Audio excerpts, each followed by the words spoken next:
Esta homilía llega a ustedes a través de Radio Claret América, el Instituto Bíblico Claretiano de las Américas y su estación hermana Bendita Eucaristía Radio en la ciudad de Fresno.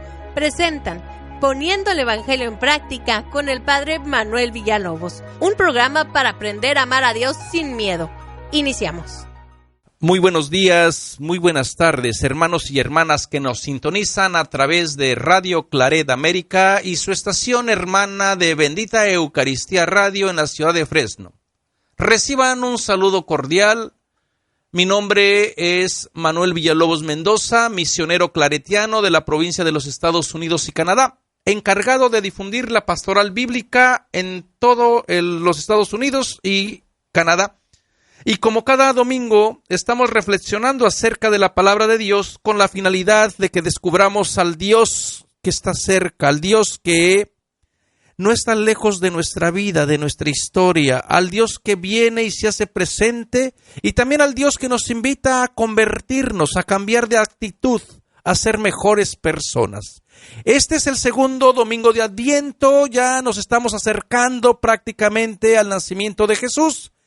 Ya vienen las posadas, vienen a acompañar a José, a María en su peregrinar para buscar un sitio para que nazca su bebé. Y bueno, también yo creo que sería una manera de recordarnos cómo este Dios también necesita nacer dentro de nosotros, ¿no? Dentro de cada historia, dentro de cada corazón.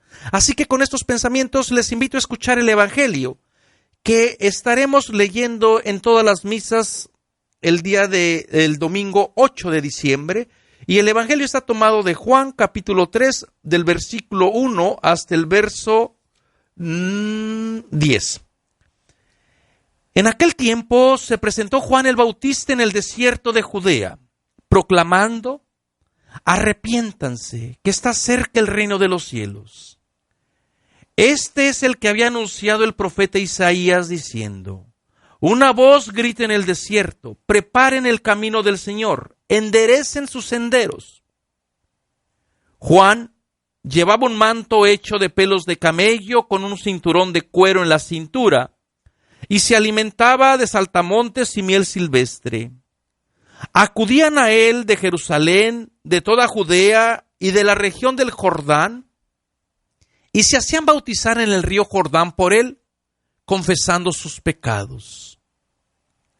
Al ver que muchos fariseos y saduceos acudían a que los bautizara, le dijeron: raza de víboras, ¿quién les ha enseñado a escapar de la condena que llega?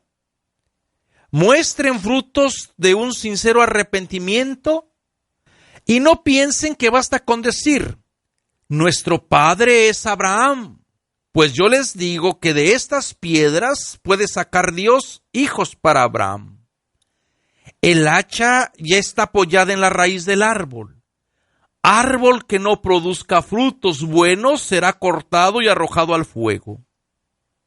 Yo los bautizo con agua, con señal de arrepentimiento, pero detrás de mí viene uno con más autoridad que yo, y yo no soy digno de quitarle sus sandalias. Él los bautizará con Espíritu Santo y fuego. Palabra de Dios. Hermanos y hermanas, estamos ya en el segundo domingo de Adviento y el personaje para esta semana para reflexionar es la figura de Juan el Bautista. Una figura bastante importante dentro del movimiento de Jesús. Y también una figura que también se ha olvidado mucho porque parece ser que el ministerio de Juan rápido terminó, rápido lo decapitaron los del poder porque su propuesta fue muy radical. ¿Quién era Juan? ¿Y por qué lo mataron? Porque va a ser prácticamente una prefiguración de lo que le va a pasar a Jesús. Si ustedes recuerdan la información que tenemos de Juan, quien más nos da más información sobre Juan el Bautista es el Evangelio de Lucas, donde nos dice que el papá de Juan era sacerdote, se llamaba Zacarías, y la mamá de Juan era Isabel. Y parece ser que estaban reunidos o en torno a la ciudad de Jerusalén. El nacimiento de Juan sucede como como el de todos los grandes profetas bíblicos, de una manera extraordinaria.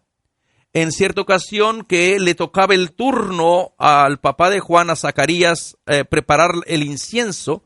Recordemos que en el siglo I había muchísimos sacerdotes, muchísimos, 4,000 y tantos sacerdotes, así que el hecho de que le haya tocado a preparar el incienso a Zacarías prácticamente era como haberse ganado la lotería, sacado la lotería. Entonces era un momento sumamente importante, pero también era más importante lo que está detrás del mensaje, la revelación de Dios que se da a través del templo para poder entender después por qué Juan no siguió con este camino. Bueno, les decía, Isabel anciana, mujer estéril, y prácticamente tiene todas las de perder. Es mujer, es anciana y es estéril, marginada triplemente. Y ante todo parece ser que Dios es el que está detrás de esta historia, como en todas las mujeres bíblicas. También este nacimiento sucede de una manera extraordinaria, ¿no? Y a Juan lo vamos a entender en su cercanía con Jesús, ¿no? Porque justamente cuando, de la misma manera que Dios interviene dentro del templo, se revela dentro del templo con el papá de Juan, también Dios se revela dentro de la casa en la figura de María. 2 revelaciones, 2 momentos importantes, 2 anuncios, un anuncio al hombre, un anuncio a María.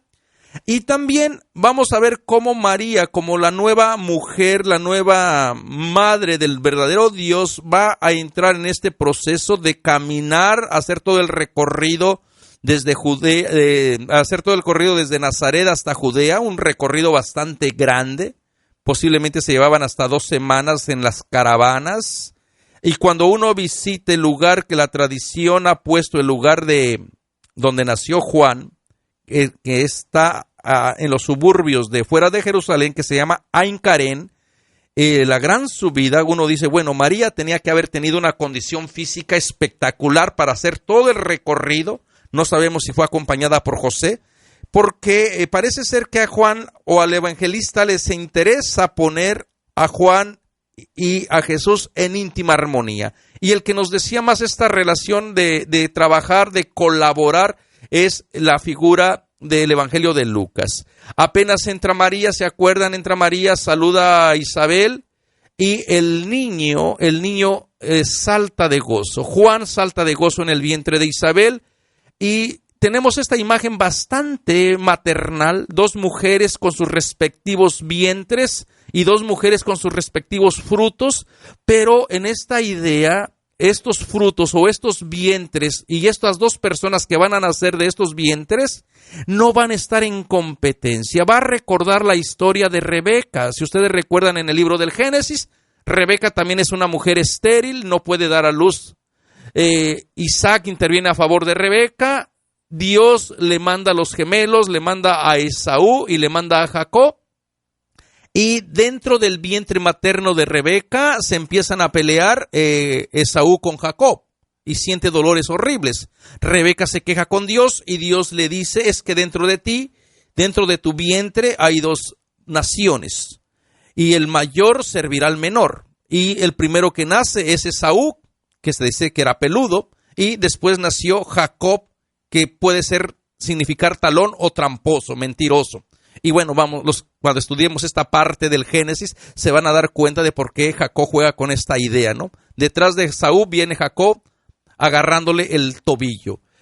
Lucas parece que quiso recuperar la misma imagen de los vientres, pero ahora ya no son 2 personas, pero van a estar trabajando por un mismo fin. Los vientres que antes, o el único vientre y los 2 naciones que habían quedado separados entre la figura de Jacob y de Esaú, ahora van a estar prácticamente colaborando juntos, la figura de Juan y la figura de Jesús. La misión es para compartir, la misión es de alegría, de compartir, de anunciar esta alegría del evangelio, de la buena noticia, ¿no? Los 2 vientres que saltan de gozo, los 2 niños que se alegran con la presencia. Y parece ser que Juan Juan era el que comenzó todo este peregrinar, todo este discipulado de hacer presente al Dios de la vida, y comenzó a concientizar gente, a mover gente. Históricamente es muy probable de que Jesús fuera discípulo de Juan y que a la muerte de Juan, Jesús tomara la iniciativa de continuar el mensaje de Juan el Bautista. Sabemos por allí cuando a Juan lo matan, lo decapitan en la boda en la fiesta de Herodes, por órdenes de Herodías, nos damos cuenta cómo los discípulos de Juan van a buscar al maestro, van a pedir que les entregue el cuerpo de Juan. Quiere decir que Juan tiene discípulos. Y parece ser que dentro de esas historias, Jesús también sería como un discípulo de Juan, y a la muerte de Juan, Jesús tomaría la batuta. A la muerte de Juan, Jesús comenzaría este recorrido que Juan le había marcado. Y yo creo que esto es bueno recordar para darle créditos al hermano Juan, porque casi de Juan rápido se desaparece su historia, y como que no nos damos cuenta que en la misión, pues algunos llegan a la primera hora, otros a las 9 de la mañana, otros a la mediodía, otros al atardecer y otros a la noche. Pero parece ser que el tiempo es de Dios, y el tiempo, dice Juan, se presenta anunciando que el tiempo de Dios ha llegado. Y con su mensaje, Juan parece ser que es el profeta apocalíptico. Antes de que llegue el Mesías, tiene que llegar el profeta apocalíptico, tiene que llegar la figura de Elías. Y Juan parece que va a ser muy similar a la figura de Elías del Antiguo Testamento, ¿no? Para poder anunciar que llega el Mesías, ¿no? Entonces, y fíjense la figura de Juan que aparece en el desierto. Casi que con esta imagen ya nos podríamos aquí quedar a reflexionar. ¿Por qué Juan aparece en el desierto y no aparece en el templo? Recuerden que Jesús no fue sacerdote. No podía ser sacerdote porque en la antigüedad, en el siglo I, el sacerdocio era hereditario. No toda la gente podía ser sacerdote. Solamente las familias que vinieran de la tribu de Leví. De la tribu de Leví podían ser admitidas al orden sacerdotal. Y tampoco el sacerdote se entendía como se entiende el día de hoy, ¿verdad? Así que no tengamos estas ideas anacrónicas, fuera de tiempo. Jesús no es sacerdote porque no viene de la familia de Leví. En cambio, el hermano Juan sí viene de la tribu de Leví, le corresponde por derecho ser sacerdote, y claro, si le corresponde por derecho ser sacerdote, entonces debería de estar en torno al templo, como estaba su papá, en torno al templo y a Jerusalén, donde podía estar sintiendo o presenciando la teofanía de Dios, la revelación de Dios. Sin embargo, parece ser que Juan hace una ruptura con el templo, hace una ruptura con Jerusalén y hace una ruptura con el Dios también del templo. Y uno se puede preguntar por qué Juan hace esta ruptura con Jerusalén y con el templo. ¿Por qué Juan hace esta ruptura y comienza su mensaje justamente en el desierto? Y Juan, como profeta apocalíptico, parece que también está denunciando que el templo no representa a Dios. Juan, como profeta que anuncia y denuncia, también está criticando posiblemente la teología del templo para decir, el templo se ha convertido en una cueva de ladrones, en un negocio, se ha convertido en banco, se ha convertido en toda una institución donde se privilegian unos cuantos y a toda la gente no se le habla de la presencia de Dios. El templo ya no es la casa de Dios. ¿Y en dónde aparece Juan? En el lugar favorito de Dios. ¿Y dónde es ese lugar? En el desierto. Y esto va a traer toda la imagen del Dios del desierto, del Dios del éxodo, del Dios de la liberación, del Dios que no necesita templos, del Dios que no necesita reglas, del Dios que no necesita rituales, del Dios que no necesita ni sacrificios, el Dios que no necesita lugares, porque como Dios mismo va a ser, todo lo he hecho yo. ¿Qué me puedes ofrecer tú? Y aquí, hermanos y hermanas, nos podría ayudar a entender este pensamiento. Dios no necesita de nosotros. Nosotros necesitamos de Dios. Dios es Dios. Entonces parece ser que el hecho de que Juan rompa con el templo y aparezca más bien en Jerusalén es como si estuviera invitando a la gente, y así va a ir toda la gente, a salirse del dominio del templo. ¿Por qué? Porque el templo enferma, porque el templo no cura, porque el templo no libera, porque la religión oficial se ha vuelto una idolatría y ha entrado en unión, en alianza con el Imperio Romano. Entonces el templo, en vez de ser casa de oración, se ha convertido en un lugar de explotación. Y por eso es necesario que la gente que quiere experimentar a Dios vaya a donde está el profeta del desierto, a donde está Juan en el desierto. Y así mucha gente va a ir a buscar a Dios en la figura de Juan, pero ya no en el templo. Ya no en el templo. Y como ustedes se pueden imaginar, y si estas observaciones son correctas, el templo se va a quedar sin adeptos. El templo se va a quedar sin fieles. Y un templo vacío es un templo que es bonito, pero es un museo donde ya no van a venir el sacrificio. Y si no viene el sacrificio, no viene la ofrenda, no viene el diezmo, no viene todo el aspecto económico. Y un templo que no tenga entrada de divisa o económico va a irse a la ruina. Y parece ser que Juan lo que está proporcionando o lo que está promoviendo es una idea de experimentar a Dios que no se va a regir con la estructura tan específica de los rituales, sino a experimentarlo como el pueblo lo experimentó en el desierto. Entrar a entender a este Dios en el desierto es entrar a formarse nuevamente, a sanarse nuevamente y a hacer sus prioridades nuevamente. Y es en el desierto donde comienza el anuncio de Juan: arrepiéntanse, que el reino de Dios está con ustedes.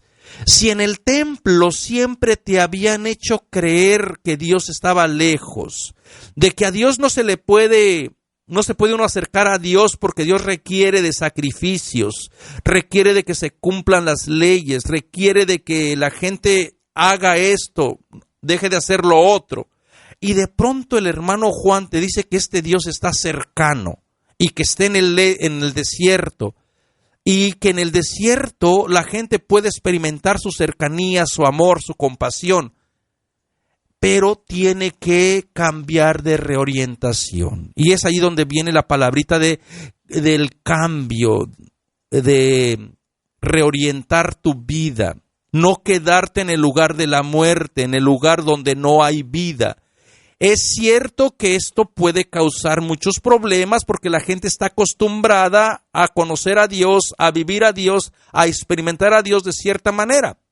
Y cuando uno les ofrece una nueva espiritualidad, una nueva manera de entender a Dios, la gente tiene miedo. La gente ya nos hemos acostumbrado a tener una relación con Dios del castigo, del miedo, del temor, y así nos ha funcionado. Nos sentimos mal, vamos al sacerdote, nos volvemos a pecar, volvemos a ir con el sacerdote, y así es un círculo vicioso. Nunca nos aliviamos totalmente porque no queremos dejar nuestra zona de confort. Es necesario arrepentirnos, entrar en el desierto y en el desierto formarnos como pueblo. Es cierto que en el desierto puede haber peligro, puede haber signos de muerte, puede haber falta de agua, falta de alimento, puede haber carencias, te puedes encontrar incluso la muerte, pero también en el desierto te vas a encontrar como comunidad, como pueblo, y te vas a encontrar con el Dios que se hace presente, que escucha, que te ve, que te cuida, que se hace pan, que te manda el maná, que se hace agua, que te manda los pozos para que la gente beba, que se hace nube para que la gente vaya guiándose por el día, protegiéndote del sol, que se hace columna de fuego para que en la noche no te pierdas y te dé calor. Esto también es el Dios del Éxodo, y esto es a lo que Juan está invitando, pero para eso hay que arrepentirnos y hay que hacer un cambio total y va a traer a la memoria al libro del profeta Isaías.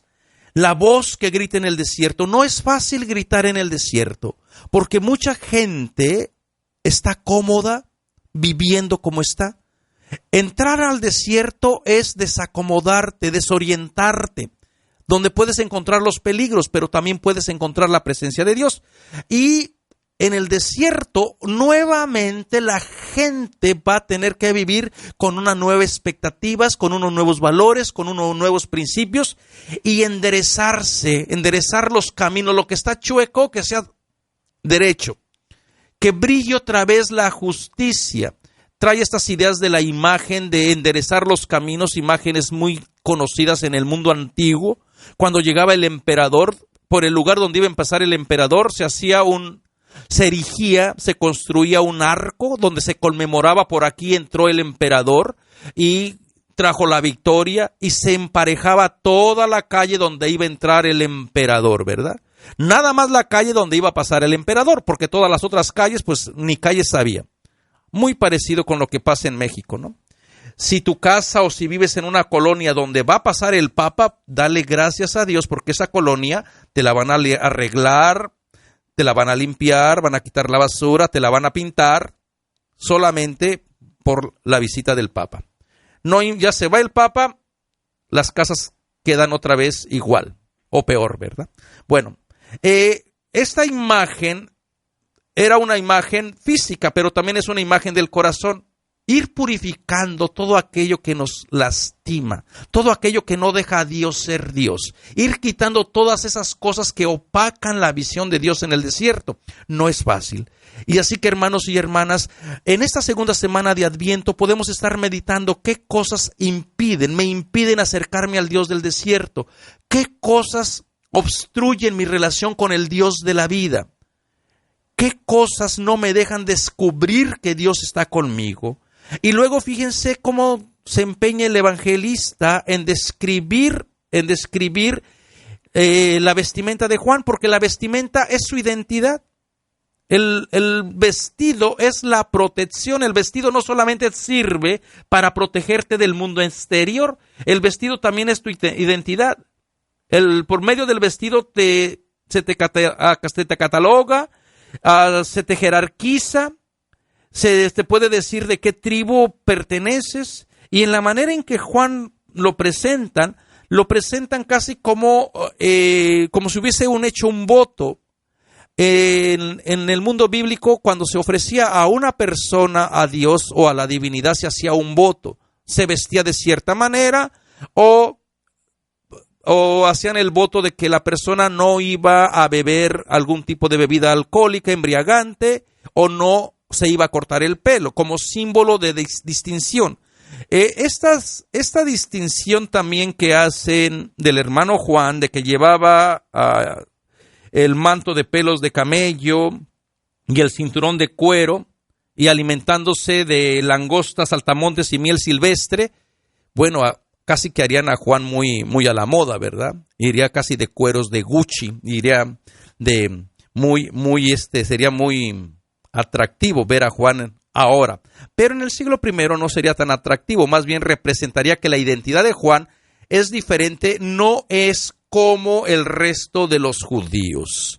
Y mucha gente, al estilo de Juan, se congregaban en torno a la ciudad de Qumran, en el Mar Muerto, donde vestían como dice el evangelista que vestía Juan. Incluso algunas personas han querido ver que Juan posiblemente pertenecería al grupo de Qumran. ¿Y quién era este grupo de Qumran?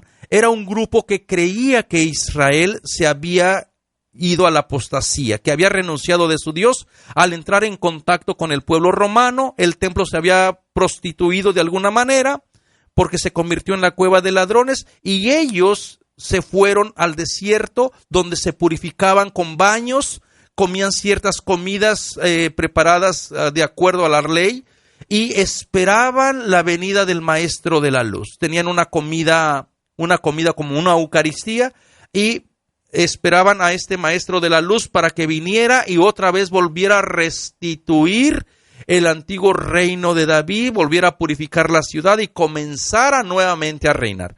Entonces muchas personas quieren ver estas similitudes con Juan el Bautista. Realmente no tenemos ningún texto que vincule a Juan con la comunidad de Qumran, pero tenemos algunas estas maneras de verlo. Puede ser que sea una manera también de que Juan compartía quizás alguna de esas creencias, ¿no? Y la idea del bautismo solamente era una idea también como la comunidad de Qumran, donde tenían un bautismo no de arrepentimiento. El bautismo tampoco tenía toda la teología que hoy tiene. Hoy, por medio del bautismo, nosotros sabemos que nos incorporamos a la comunidad, somos hijos e hijas de Dios. Bueno, tienen estas otras teologías de somos sacerdotes, profetas y reyes. En la antigüedad, el bautismo solamente servía como un rito de purificación. Si tú venías de lejos, de haber caminado semanas, finalmente llegas al templo. Antes de llegar al templo está la piscina donde te purificas para que no contamines, para que no le entre el polvo a la presencia de Dios, ¿no? Ese era el rito, muy simple, muy sencillo. Y fíjense que los primeros que salen de Jerusalén, dice que habían acudido, estaban los saduceos, los fariseos y los saduceos. El grupo de los fariseos, bueno, tenemos muchísima información, los regentes de la ley, los que observan la ley de la pureza, pero también parece ser que esta gente parece ser que se está incorporando al mensaje de Juan, porque van a verlo. Y los saduceos, ¿quiénes eran? La gente rica, la gente que estaba relacionada con el templo. Y uno se puede preguntar, si esta gente se está incorporando al mensaje de Juan, o al Dios de Juan que habla en el desierto, ¿por qué Juan es tan duro? ¿Por qué Juan es tan violento, llamándolos raza de víboras? Porque quizás todavía no hay el arrepentimiento, porque todavía se creen de que deben de tener privilegios por haber sido elegidos primero. Da la impresión de que tanto los saduceos como los fariseos se están incorporando al mensaje de Juan y al mensaje de Jesús, pero todavía quieren ser tratados como si tuvieran privilegios por ser hijos de Abraham, como dice Juan. Y no se hagan ilusiones diciendo que somos hijos de Abraham, porque Dios puede sacar hijos de Abraham hasta de las piedras. Entonces, la nueva identidad que se va a gestar o que va a nacer en el desierto es una identidad personal que no la da la sangre, que no la da la descendencia o que no la da el hecho de pertenecer a cierta tribu, a cierta familia. Ahora la nueva identidad se va a dar en relación al servicio, en relación a la justicia.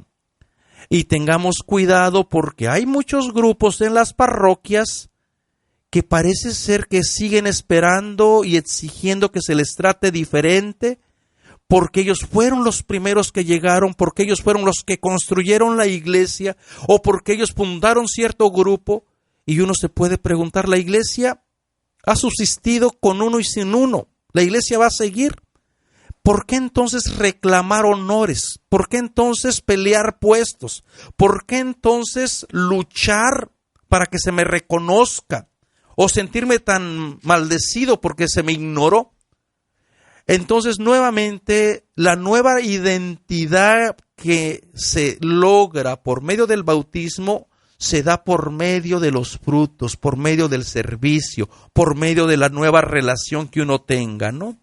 Den frutos porque la propuesta es clara. El hacha, este lenguaje apocalíptico, el hacha ya está apoyada en la raíz del árbol que no produce frutos buenos. No basta con producir frutos, sino que tienen que ser frutos buenos. Esto se está refiriendo al pueblo de Israel, a la higuera por excelencia, a la viña que Dios había sacado de Egipto. Pero la viña no dio racimos de uvas, solamente racimos de uvas agrias, decían los profetas. O la higuera solamente dio hojas y no dio frutos. Y por eso Jesús no va a tener compasión con el árbol que no da frutos. El símbolo del pueblo de Israel que se creyó especial, que se creyó bendecido porque tenían la ley, porque tenían a Dios, pero no dieron frutos. Hermanos y hermanas, que no nos pase lo mismo, porque a veces podemos tener todos los sacramentos, a veces podemos tener todas las leyes, podemos cumplir con todo lo que requiere, pero a lo mejor no tenemos frutos, a lo mejor no tenemos compasión, no tenemos misericordia, no somos personas justas. Y no es que ahora ya no nos esforcemos por tener los sacramentos o cumplir la ley, no, pero los sacramentos y la ley te tienen que ayudar a producir frutos de amor, de esperanza, para ser más tolerante, más compasivo, más misericordioso. A mí me llena de espanto escuchar testimonios de gente que no tiene nada de compasión, y es gente que todo el día está en las iglesias, en los grupos, y uno dice, esta gente es tan estricta que ni ella misma se perdona. Dejemos que Dios y su acto de amor y de justicia nos transforme, ¿no? Y luego, viene la idea del bautismo, que les decía que es un bautismo solamente de purificación. Y el bautismo después va a adquirir otras enseñanzas, otras fe. Hermanos y hermanas, ¿cómo nos estamos preparando para recibir a Jesús? ¿Cómo nos puede ayudar el hermano Juan a convertirnos? ¿Será necesario también salir de nuestros templos? ¿Será necesario también dejar nuestras creencias erróneas que tenemos a veces de Dios? Porque pensamos de que Dios solamente me quiere a mí y no quiere a nadie más. ¿No será un tiempo también de ir al desierto otra vez, de que Dios nos vaya conduciendo, o como diría el profeta Oseas, de hablarnos al corazón, de llevarnos conduciendo por su amor, de formarnos como pueblo? Esta segunda semana, hermanos y hermanas, el hermano Juan nos invita al arrepentimiento, a prepararnos. ¿Qué tenemos que dejar de hacer? ¿Qué cosas interponen en el nacimiento de Jesús? ¿Qué preocupaciones me roban la calma? ¿Dónde está mi corazón? ¿De qué he llenado más bien el corazón? A veces la gente se siente tan llena de cosas, pero vacía de sí misma. Así que, hermanos y hermanas, en esta segunda semana de Adviento, volvamos otra vez al hermano Juan con un corazón sencillo, con una propuesta firme de querer hacer los frutos que Dios quiere, frutos de justicia, de amor, de compasión, de misericordia, de tratarnos mejor. Ya no les pido que traten mejor a la otra gente, de que ustedes se traten mejor, porque a veces somos los número uno, nosotros nos llevamos al enemigo dentro, con nosotros mismos. Dejen a Dios ser Dios, dejen que Dios se acerque, dejen que Dios los forme, dejen que Dios se revele otra vez en el desierto. Venzan sus miedos, quiten sus temores y no olviden que son preciosos y amados de Dios. Que tengan muy buenos días, muy buen inicio de semana, y nos vemos la próxima semana. Los invitamos a escuchar más programas de crecimiento espiritual y emocional en radioclaretaamerica.com y a seguir en YouTube a la Escuela Bíblica Claretiana de las Américas. Visite ibicla.org.